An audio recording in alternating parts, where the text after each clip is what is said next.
salam sejahtera buat kita semua. Om Swastiastu, Namo Buddhaya, salam kebajikan, salam.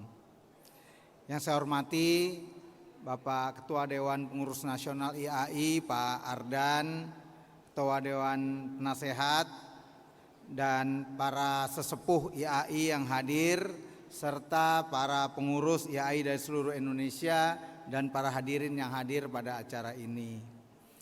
Pertama kita panjatkan puji syukur kehadirat Allah Subhanahu wa Ta'ala, Tuhan yang Maha Kuasa, karena kita diberikan nikmat sehat sehingga kita bisa hadir di acara yang luar biasa penting pada hari ini. Di mana pada hari ini kita memperingati HUT ke-66 IAI dengan tema Exciting Growth of Accountant Profession Then, Now, and After. Saya mengucapkan selamat Hari Jadi Ikatan Akuntansi Indonesia yang ke-66, semoga konsisten berkarya dan para anggotanya selalu konsisten mengerahkan kemampuannya untuk kesejahteraan Indonesia. Sebagai salah satu penjaga gerbang keuangan negara, peran akuntan sangat penting, terutama dalam menghadapi krisis ekonomi. Salah satunya ialah memastikan integritas dan akurasi laporan keuangan yang esensial dalam merumuskan kebijakan fiskal dan mengelola APBN. Melalui keahliannya, akuntan membantu pemerintah dalam mengalokasikan sumber daya secara efisien, memastikan transparansi, dan mewujudkan tujuan negara. Dengan demikian, mereka memberikan kontribusi besar tidak hanya dalam menjaga kestabilan ekonomi, tetapi juga dalam mendorong pertumbuhan dan pembangunan yang berkelanjutan. Bapak Ibu hadirin yang saya hormati, peran akuntan dalam menyusun laporan keuangan berdasarkan standar akuntansi yang berlaku merupakan langkah awal dalam suatu proses panjang yang melibatkan berbagai stakeholder. Dengan keahlian dan komitmennya terhadap etika profesional, akuntan memastikan bahwa setiap laporan keuangan yang dihasilkan bukan hanya sekedar angka, tapi cerminan nyata dari kondisi keuangan yang akurat dan transparan. Selanjutnya, tahapan audit yang dilakukan oleh akuntan bertujuan untuk menghasilkan laporan audit independen yang memastikan laporan keuangan telah disusun sesuai dengan prinsip akuntansi yang berlaku umum dan apakah telah mencerminkan dengan akurat posisi keuangan, hasil operasi, arus kas entitas. Dalam konteks keuangan negara, ini bukan hanya tentang kepatuhan terhadap standar, namun juga membangun kepercayaan publik. Akuntan juga berperan sangat penting dalam memberikan insight dan analisis yang membantu para pembuat kebijakan dalam merumuskan kebijakan fiskal yang efektif dan efisien. Mereka membantu memastikan bahwa alokasi dan penggunaan dana negara yang dilakukan dengan cara paling efektif bagi kesejahteraan masyarakat. Kita semuanya menyadari bahwa dunia terus berubah dan tantangan keuangan negara semakin kompleks. Oleh karena itu, kita membutuhkan akuntan yang tidak hanya kompeten di bidangnya, tapi juga memiliki kepekaan sosial dan kompeten untuk terus belajar dan beradaptasi dengan perubahan. Salah satunya adaptasi menggunakan teknologi informasi agar menjadi suatu alat untuk mencapai tujuan. Hadirin yang saya hormati, setiap kesulitan selalu menghadirkan potensi terbesar dalam diri. Berbagai kondisi krisis kita alami selalu menjadi momentum terbaik dalam melakukan transformasi perekonomian Indonesia. Krisis ekonomi Asia di tahun 1998, krisis keuangan global di tahun 2009, dan pandemi COVID menjadi milestone berbagai reformasi ekonomi yang dilakukan untuk menangani masa-masa sulit. Berbagai perbaikan terus dilakukan pasca Indonesia melewati berbagai krisis melalui penyempurnaan tatanan regulasi yang ada. Pasca krisis ASEAN pada tahun 1998 dibentuk Undang-Undang tentang Perbankan sebagai penguatan tata kelola perbankan, dan pada tahun-tahun berikutnya diikuti oleh pembentukan perangkat regulasi guna memperkuat fundamental perekonomian dan akselerasi pertumbuhan seperti reformasi di tahun 2005 dengan terbitnya paket Undang-Undang Keuangan Negara, yaitu Undang-Undang Nomor 17 Tahun 2003, Undang-Undang Nomor 1 Tahun 2004, dan Undang-Undang Nomor 15 Tahun 2004 sebagai tiga pilar penganggaran, yakni Unified Budget, Performance Based Budgeting, dan kerangka pengeluaran jangka menengah. Krisis terakhir yang Indonesia lewati yaitu periode pandemi COVID-19. Indonesia berhasil menangani periode pandemi dengan sangat baik. Stabilitas pertumbuhan ekonomi terjaga meskipun di tengah kondisi geopolitik dunia saat ini. Volatilitas harga komoditas dan kenaikan suku bunga global dan ekonomi Indonesia terus berhasil kuat dan stabil. Jika kita melihat histori perjuangan kita dalam menangani pandemi dari tahun 2020 sampai 2023, di mana dulunya nilai defisit cukup besar harus diambil demi menangani kejadian luar biasa akibat adanya pandemi virus, APBN Indonesia bekerja keras dan efektif bangkit hingga bisa mencapai angka defisit yang menurun drastis di tahun 2023 jika dibandingkan dengan tahun 2020. Tekanan pandemi yang begitu besar sebagaimana telah disampaikan sebelumnya direspon oleh APBN sebagai instrumen stimulus ekonomi dan kesejahteraan melalui belanja prioritas seperti kesehatan, perlindungan sosial, infrastruktur, sampai dengan pendidikan guna mendukung transformasi ekonomi yang inklusif dan berkelanjutan. Bapak dan Ibu yang saya hormati, perjalanan Indonesia untuk menjadi negara maju masih on track, memanfaatkan bonus demografi dan prospek ekonomi yang stabil menjadi roda pendorongnya. Walaupun sempat turun akibat pandemi COVID-19, namun kita bisa bangkit di tahun-tahun setelahnya, dan untuk itu marilah kita selalu menjaga momentum tersebut. Pemerintah akan menggunakan tool instrumen untuk menjaga stabilitas pertumbuhan ekonomi. APBN sebagai sebuah instrumen kebijakan fiskal untuk mewujudkan tujuan negara memiliki 3 fungsi untuk memastikannya. Yang pertama adalah fungsi alokasi dengan target pengurangan pengangguran dan efektivitas perekonomian. Yang kedua, fungsi distribusi, yaitu melalui pemerataan yang berkeadilan. Dan yang ketiga adalah fungsi stabilitas, yaitu untuk menjaga keseimbangan fundamental perekonomian. Fungsi tersebut salah satunya diwujudkan melalui belanja transfer dari APBN ke APBD dengan berbagai jenis dana perimbangannya.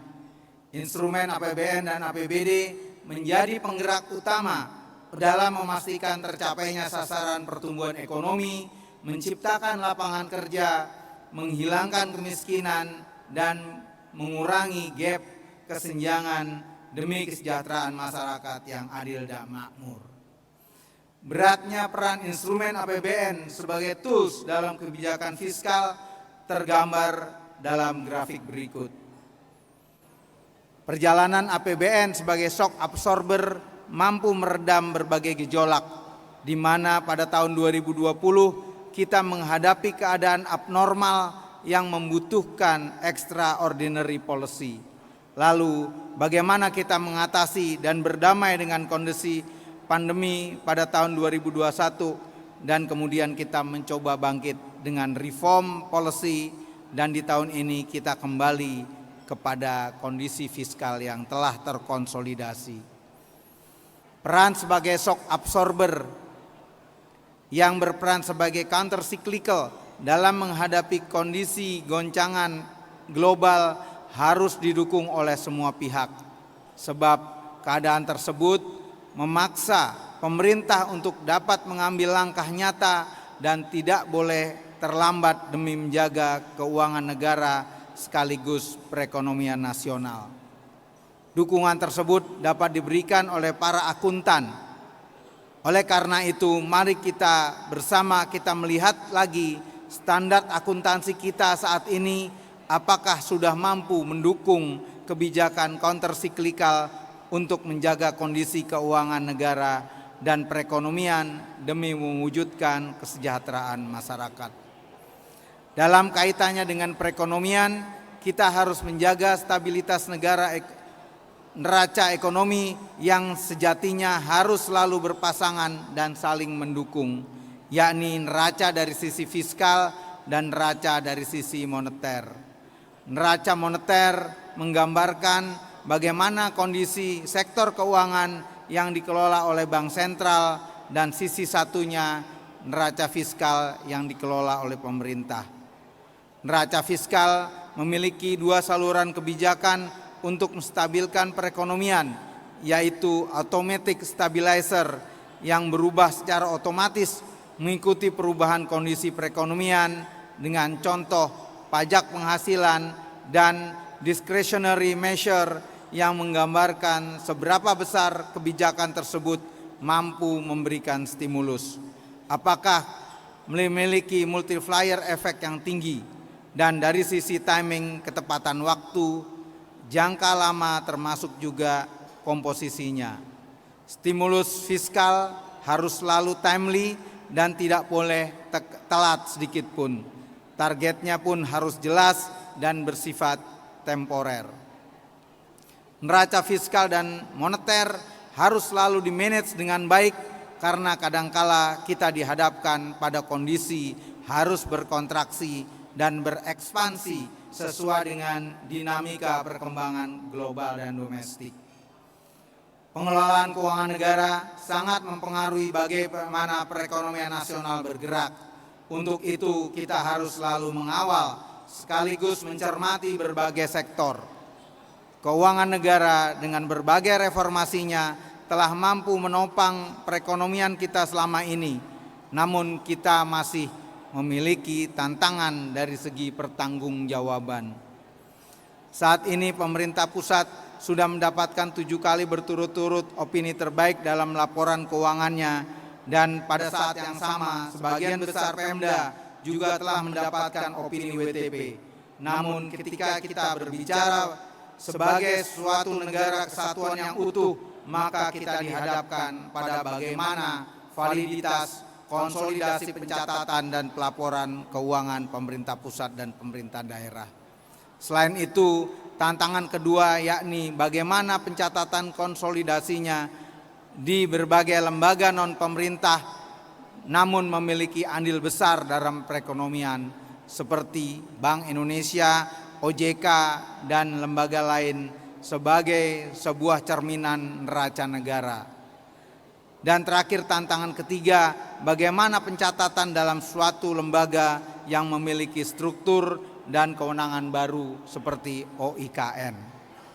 Bapak dan Ibu hadirin yang saya hormati, penggunaan APBN dan APBD dalam konteks pencapaian tujuan negara merupakan salah satu pilar utama dalam pengelolaan keuangan publik. Sesuai dengan Undang-Undang Harmonisasi Keuangan Pusat dan Daerah, kita memahami bahwa sinkronisasi antara kebijakan fiskal pusat dan daerah bukan hanya penting, tetapi merupakan keharusan untuk memastikan tercapainya tujuan pembangunan nasional.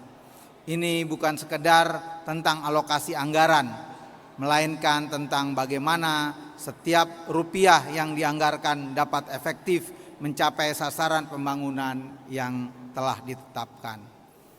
Untuk itu, penajaman kebijakan fiskal baik di tingkat pusat maupun daerah harus terus dilaksanakan untuk meningkatkan kinerja fiskal.